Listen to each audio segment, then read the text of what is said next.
Assalamualaikum warahmatullahi wabarakatuh. Innal hamdalillah nahmaduhu wa nasta'inuhu wa nastaghfiruh wa na'udzu billahi min shururi anfusina wa min sayyiati a'malina. May yahdihillahu fala mudhillalah wa may yudhlilhu fala hadiyalah. Asyhadu an la ilaha illallah wahdahu la syarikalah wa asyhadu anna Muhammadan abduhu wa rasuluh alladzi la nabiyya wa rasula ba'dah. Allahumma salli wa sallim wa barik ala nabiyyina Muhammad wa ala alihi wa sahbihi ajma'in. Amma ba'du, qala Allah ta'ala fi kitabil aziz. A'udzu billahi minasyaitonir rajim. Bismillahirrahmanirrahim. Ya ayyuhalladzina amanu taqullaha haqqa tuqatih wa la tamutunna illa wa antum muslimun. Ya ayuhan nasu taqu rabbakumul ladzi khalaqakum min nafsin wahidah wa khalaqa minha zawjaha wa batha minhuma rijalan katsiran wa nisaa'a wattaqullaha alladzi tasaaluna bihi wal arham innallaha kana 'alaikum raqiba.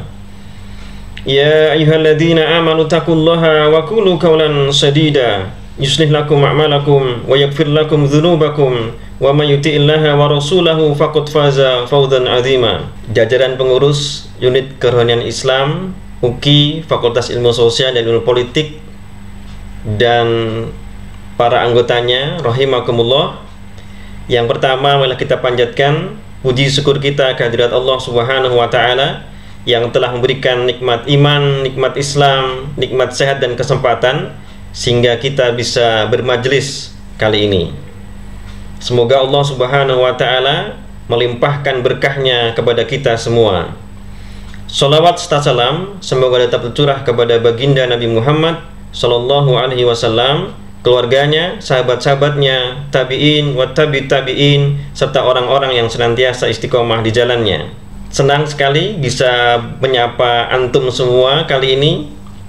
Dan saya berdoa semoga antum semua dalam kondisi sehat di tengah wabah yang tengah melanda negeri kita. Senang pula saya bisa bertemu dengan Anda untuk menyampaikan beberapa pesan untuk diri saya sendiri dan kepada antum semua. Undangan panitia adalah untuk berdiskusi mengenai keutamaan malam Lailatul Qadar. Berbicara keutamaan Lailatul Qadar sudah banyak disampaikan para ustadz, tersebar di banyak website. Anda bisa baca secara mandiri untuk memperdalam dan lebih detail. Di awal sebagai pembuka bahwa malam Lailatul Qadar adalah malam yang utama. Keutamaan malam ini disebutkan dalam surat Al-Qadar, Lailatul Qadri khairum min alfi syahr.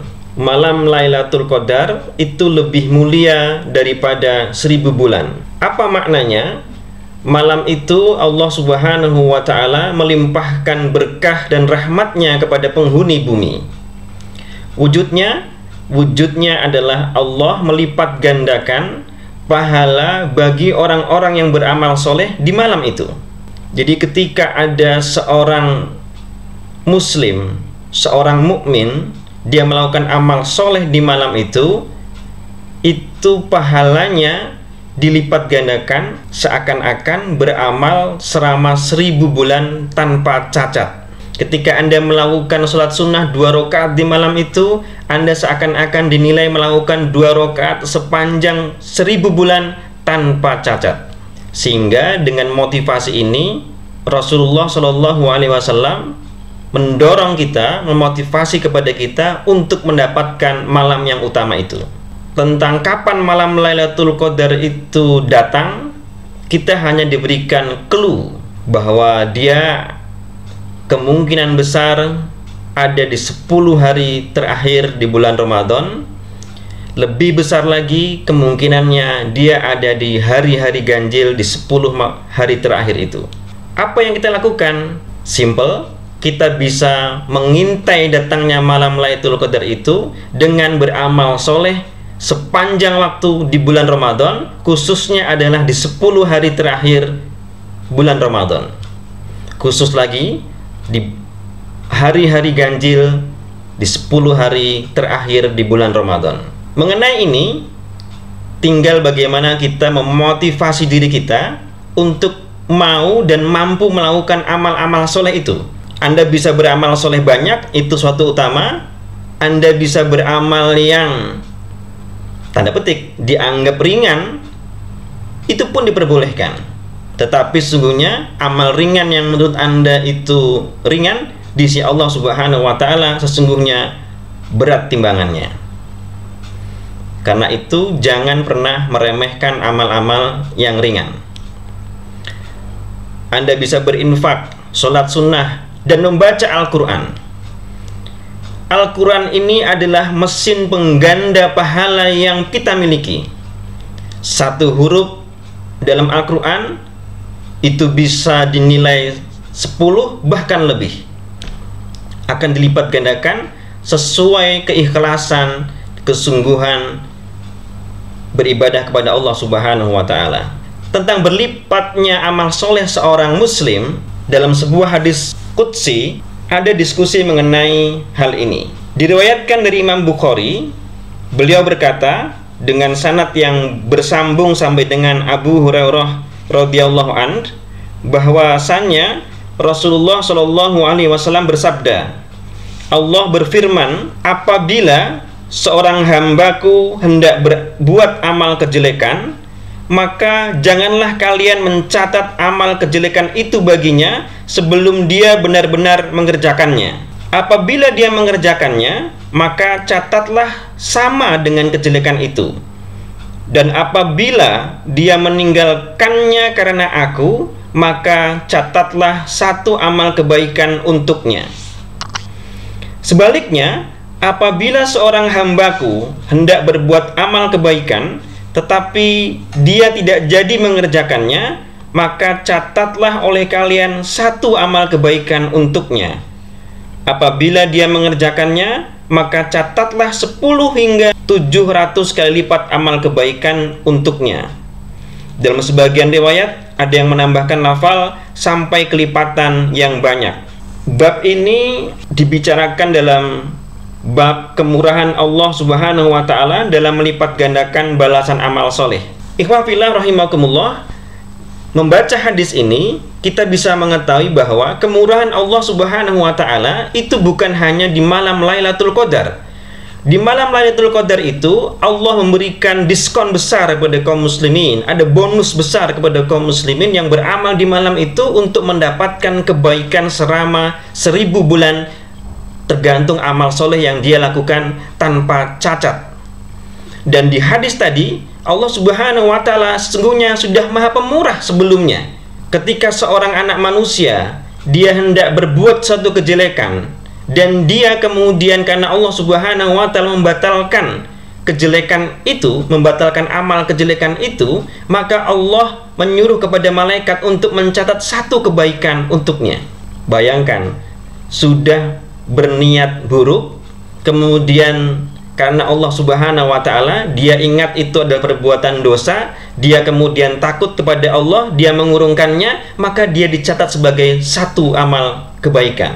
Sebaliknya, jika ada seorang muslim hendak berbuat kebaikan, kemudian dia tidak jadi melakukannya, maka Allah telah mencatatkan satu kebaikan untuknya, untuk niat baik yang telah dia lakukan. Dan jika si anak manusia ini sudah punya niat baik, dia melakukannya, Allah Subhanahu wa Ta'ala akan melipat gandakannya 10, 700 kali lipat, bahkan lebih banyak lagi. Jadi hadis ini dengan keutamaan malam Lailatul Qadar itu sejalur, yaitu Allah Subhanahu wa Ta'ala adalah zat yang maha pemurah yang akan memberikan pahala yang besar bagi seorang hambanya yang sungguh-sungguh beribadah kepadanya untuk semata-mata mencari ridha Allah Subhanahu wa Ta'ala. Kesungguhan dan keikhlasan seorang hamba kepada Allah Subhanahu wa Ta'ala itu akan berbuah kebaikan yang banyak. Baik, ini bagian pertama yang ingin saya sampaikan terkait dengan keutamaan Lailatul Qadar. Jadi kuncinya adalah yang pertama ini, mari sama-sama kita songsong 10 hari terakhir di bulan Ramadan ini dengan memperbanyak amal soleh, terutama di malam-malamnya. Supaya apa? Supaya kita mendapatkan keutamaan malam Lailatul Qadar dan mendapatkan kemurahan dari Allah Subhanahu wa taala dengan bonus pahalanya yang banyak itu. Kemudian, ya tidak kalah pentingnya adalah saya mau mengingatkan bahwa ketika kita beribadah kepada Allah Subhanahu wa taala itu adalah bagian dari hablum minallah, bagian dari hubungan kita kepada Allah Subhanahu wa taala. Ketika kita beribadah kepada Allah, kita mendekat kepadanya, beramal soleh di 10 hari terakhir ini, kemudian kita sudah, tanda petik, misalnya kita berhasil konsisten dan istiqomah mengamalkan kebaikan, jangan pernah kemudian kita terlena oleh tipuan setan yang kemudian membius kita, mengatakan, mendorong hati kita berkata, antum itu hebat, sudah beribadah di 10 malam terakhir di bulan Ramadan, sudah, antum pasti mendapatkan Lailatul Qadar. Wah, orang lain itu apa? Nggak seperti antum.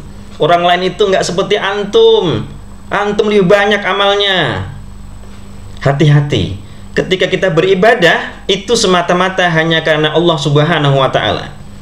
Ketika sudah beribadah, maka tutuplah ibadah itu sehingga kira-kira hanya antum dan Allah saja yang mengetahui bahwa antum telah beribadah yang banyak. Setelah membaca Quran di malam ganjil, tidak usah di-share. Nggak usah di-share.